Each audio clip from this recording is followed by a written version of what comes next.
Assalamualaikum warahmatullahi wabarakatuh. Baik, teman-teman mahasiswa, kali ini saya akan memberikan video mengenai penjelasan budget tenaga kerja langsung atau anggaran TKL.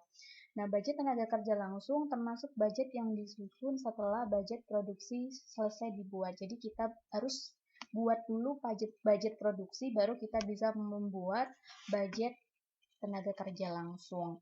Dalam praktek, budget ini meliputi perencanaan yang cukup luas dan kompleks, yaitu pertama ada rencana kebutuhan tenaga kerja langsung, deskripsinya serta spesifikasi jabatannya untuk tenaga kerja langsung tersebut, kemudian rencana untuk rekrutmen, kemudian rencana pelatihan yang diikuti oleh PKL-nya, pengukuran unjuk kerja, serta biaya upah dan gaji. Nah, sedikit saya berikan penjelasan. Tenaga kerja langsung itu adalah tenaga kerja yang dibayar berdasarkan outputnya. Misalnya buruh harian di pabrik, mereka menghasilkan beberapa unit berapa barang, maka upahnya berdasarkan atau tergantung dengan unit yang dihasilkan, intinya seperti itu. Ada juga istilah tenaga kerja tidak langsung. Tenaga kerja tidak langsung ini masuknya tidak ke dalam budget tenaga kerja langsung, tetapi masuknya ke budget BOP atau overhead pabrik. Contohnya misalnya mandor, sekretaris, akuntan, ini yang tidak berhubungan langsung dengan proses produksi. Seperti itu. Kemudian, secara ringkas, manajer harus membuat perencanaan mulai dari kebutuhan tenaga kerja langsung sampai dengan besarnya biaya yang harus dikeluarkan. Misalnya diketahui rencana produksinya sebagai berikut. Ada bulan satu semester ya ini atau setengah tahun, bulan Januari sampai bulan Juni, barang A yang diproduksi per bulannya ada di kolom ini dan barang B yang diproduksi ada di kolom ini. Ya, misalnya di bulan Januari barang A yang diproduksi rencananya sebesar 2.000 unit. Di barang B di bulan Januari rencana diproduksi 1.500 unit dan seterusnya untuk sampai bulan Juni. Ya, kemudian dilihat di sampingnya, di tabel sampingnya. Ini adalah tabel jam tenaga kerja langsung. Secara umum, untuk cara membaca tabel ini, SUR ya, Standard Usage Rate, itu sama dengan yang saya jelaskan di kelas tentang SUR yang ada di budget bahan baku. Ini sama, tidak jauh berbeda. Ya, misalnya di sini ada dua departemen produksi, departemen produksi 1 dan departemen produksi 2. Barang yang dihasilkan adalah barang A dan barang B. Ya, barang A di Departemen Produksi 1 membutuhkan jam standar tenaga kerja langsung sebesar 0,5 jam per unit. Kemudian di Departemen 2 membutuhkan 0,4 jam per unit. Ini untuk barang A. Ya, barang B itu juga sama ya, cara membacanya seperti itu. Di sini juga ada tarif upah per jamnya. Untuk Departemen 1 Rp20, kemudian Departemen 2 Rp10. Kemudian kita masuk ke ini di tabel selanjutnya. Budget biaya tenaga kerja langsung ini dapat disusun sebagai berikut. Ini secara keseluruhan ini sama dengan cara mengerjakan budget kebutuhan bahan. Nah, langkah pertama yang kita lakukan adalah memasukkan budget produksi. Budget produksi ini sudah given di soalnya ya. Misalnya di bulan Januari di bulan Januari barang A rencananya 2.000 unit yang akan diproduksi, barang B 1.500. Kita masukkan di sini 2.000, 1.500. Di bulan Februari 2.500 untuk barang A dan 1.600 untuk barang B. Kita masukkan 2.500 barang A, 1.600 barang B dan sampai seterusnya sampai bulan Juni. Langkah kedua adalah memasukkan standarnya atau surnya tadi ya. Surnya misalnya di Departemen 1, ini dikotakan sini Departemen 1. Kita lihat Departemen 1 untuk barang A membutuhkan 0,5 jam per unit, barang B 0,8 jam per unit. Kita masukkan 0,5, 0,8 jam per unit. Ya. Langkah selanjutnya kita masukkan upah per jamnya. Kita lihat di departemen 1 upah per jamnya berapa. Ternyata upah per jamnya di departemen 1 adalah 20 rupiah. Kita masukkan semuanya 20 rupiah. Ya, untuk di departemen 1.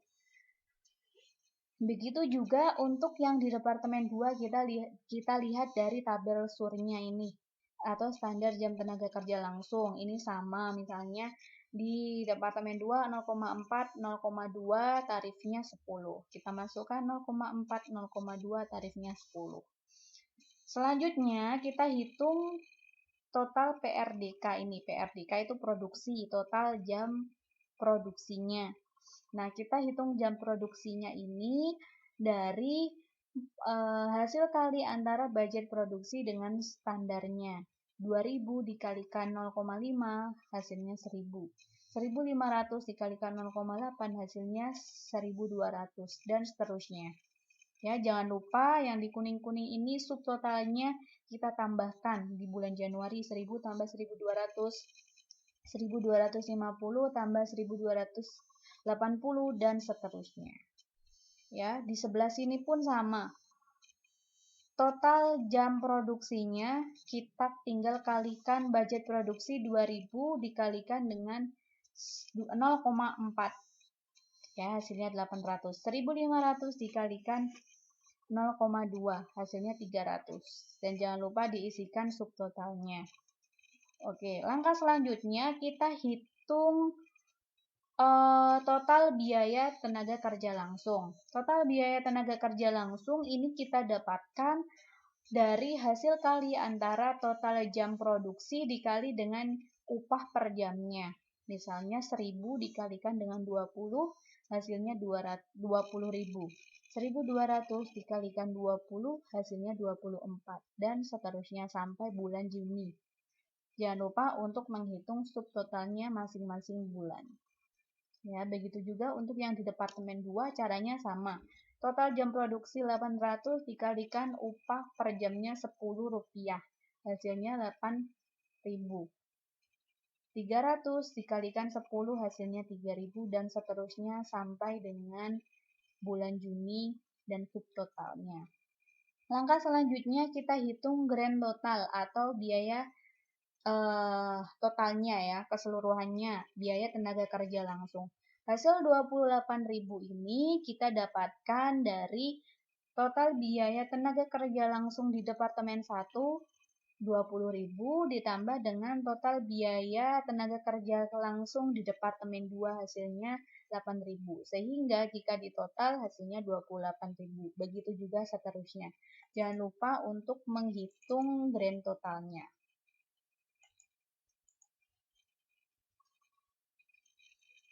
Oke, maaf, sebentar.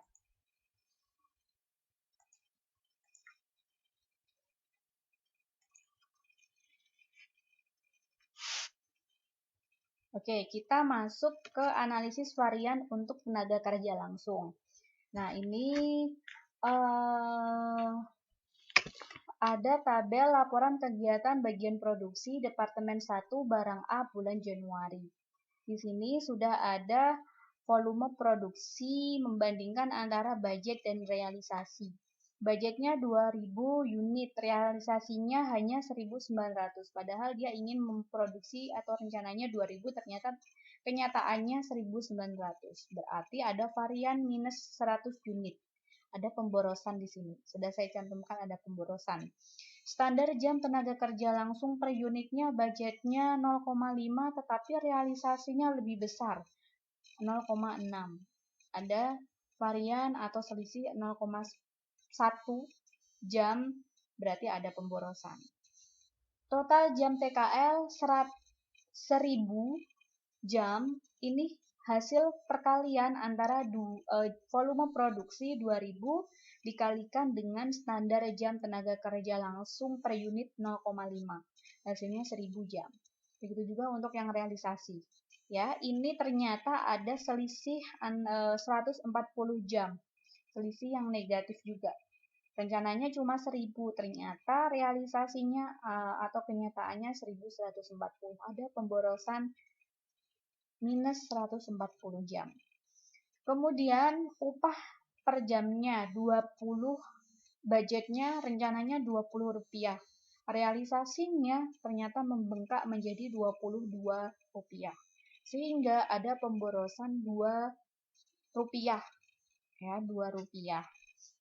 Kemudian total biaya tenaga kerja langsung 20.000 ini berasal dari total jam tenaga kerja langsung 1000 jam dikali dengan upah per jamnya Rp20 sehingga dihasilkan Rp20.000.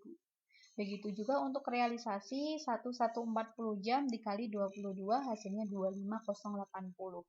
Selisih antara ini ada varian selisih Rp5.080. Ya, Rp5.080. Nah, kemudian ini ada penjelasan sedikit. Hal penting yang harus diperhatikan bahwa selisih jam tenaga kerja langsung juga disebabkan oleh dua hal. Pertama, volume produksi lebih kecil dari budgetnya. Ya, kita lihat volume produksinya seharusnya adalah 2000. Realisasinya 1900. Ya, ini volume produksinya ini tidak sama antara budget dan realisasi. Jadi selisih 5080 ini sebenarnya lebih besar, ya. Tidak seperti ini, selisihnya tidak sebesar ini, tetapi bisa jadi lebih besar selisihnya, lebih tinggi daripada 5080. Selain itu, alasan yang kedua karena standar jam kerjanya per unit juga berbeda, lebih boros dari budget. Ya, standar jam kerja per unitnya ini yang direncanakan 0,8 ternyata realisasinya 0,6 sehingga lebih boros. Ya, oleh karena itu untuk mengetahui berapa sesungguhnya selisih yang terjadi, analisis varian harus dibandingkan antara realisasi yang seharusnya terjadi menurut tarif budget atau budget adjusted disesuaikan dengan tarif budget sebagai berikut. Nah, ini caranya sama dengan yang kemarin kita bahas di kelas. Ya, pertama kita tuliskan di tabel yang realisasi terlebih dahulu. Nah, tabel realisasi ini kita tuliskan volume produksinya yang sebenarnya adalah 1900, kemudian standarnya 0,6 jam, kemudian total jam tenaga kerja langsung 1140 jam, kemudian upah per jamnya 22 dan total biaya tenaga kerja langsungnya 2080. Ini sama seperti yang ada di tabel sebelumnya, sama persis. Nah, yang kita adjusted itu adalah budgetnya. Ini yang bisa kita sesuaikan. Kalau realisasi ini tidak bisa disesuaikan. Jadi yang kita sesuaikan itu budgetnya, ya. Volume produksi ini harus sama dengan realisasinya agar bisa dibandingkan. Berarti sama 1900 unit. Kemudian standar jam tenaga kerja langsung per unitnya 0,475 ini kita dapat dari pembagian antara ini standar jam yang ada di sini 0,50 dibagi dengan 2000 unit dikalikan dengan realisasinya 1900 sehingga hasilnya 0,475. Oke, jam. Ya, setelah itu kita hitung total jam tenaga kerja langsung. Diingat tadi rumusnya adalah mengalikan volume produksi dikali dengan standar jamnya. Ya, 1900 dikalikan 0,475 hasilnya 902,5 jam. Setelah itu kita menghitung upah per jam. Upah per jam ini kita dapatkan dari pembagian antara upah per jam yang ada di budget dibagi dengan volume produksi Rp20 dibagi dengan Rp2.000 dikalikan dengan volume produksi yang sudah di-adjust yaitu 1900 unit. Ya, sehingga hasilnya 19 rupiah. Oke, setelah itu total biaya tenaga kerja langsung ini tinggal kita kalikan total jam TKL dikalikan upah per jam sehingga hasilnya sekian. Ya, setelah itu baru kita hitung variannya. Volume produksi ini sudah tidak ada variannya 0 unit, kemudian standarnya ini ada varian minus 0,125 jam, kemudian total jam tenaga kerja langsung ada varian 23750, upahnya ada selisih atau varian 3 rupiah, dan total biaya tenaga kerja langsung ada varian 7.932,5. Ya, ternyata variannya di sini setelah disesuaikan ini lebih besar daripada sebelum disesuaikan, ya, 5.080. Kemudian kita hitung selisih efisiensi TKL atau Q-nya, ya. Nah, ini selisih antara adjusted budget jamnya, total jam tenaga kerja langsung dikurangi dengan total jam tenaga kerja langsung yang realisasi dikalikan dengan upah per jam untuk adjusted budget. Hasilnya sekian. Ya. Kemudian selisih tingkat upah atau P kita hitung dari pengurangan antara upah per jam adjusted budget dikurangi dengan upah per jam realisasi dikalikan dengan total jam tenaga kerja langsung realisasi 1140 jam. Sehingga hasilnya sekian, total selisihnya 7932,5 sama persis dengan yang ada di tabel. Nah, selanjutnya silakan teman-teman mahasiswa mengerjakan PR ini, PR keempat, soal 1, soal 2, dan soal 3, kemudian silakan di-upload di Google Classroom beserta dikerjakan buku praktik yang khusus untuk budget tenaga kerja langsung. Silakan dikerjakan, semoga penjelasan saya mengenai materi budget tenaga kerja langsung dapat bermanfaat. Terima kasih atas perhatiannya. Assalamualaikum warahmatullahi wabarakatuh.